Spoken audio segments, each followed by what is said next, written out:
ఇది వచ్చేసి ప్లెయిన్ బుట్ట అండి, చిన్ని బుట్ట వస్తుంది.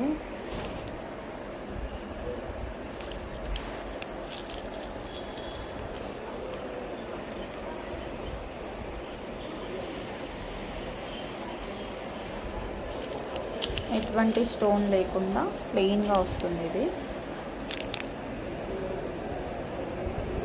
అన్ని డిటాచబుల్ ఉంటాయండి. దీనికి బుట్టాస్ డిటాచబుల్ అన్నమాట. వెనకల అది తీసేసి మీరు పెట్టుకోవచ్చు. ఓన్లీ స్టర్ట్ కూడా పెట్టుకోవచ్చు, లేదు అంటే వేరే ఏదైనా స్టర్ట్కి దీన్ని అటాచ్ చేసుకోవచ్చు.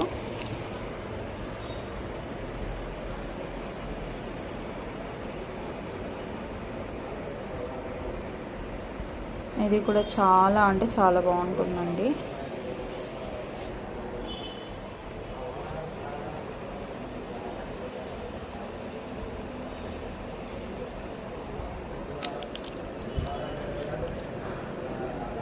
నెక్స్ట్ వచ్చేసి స్మాల్ స్టర్ట్ వచ్చేసి కింద డ్రాప్ మోడల్ వస్తుంది. చాలా బాగుంది.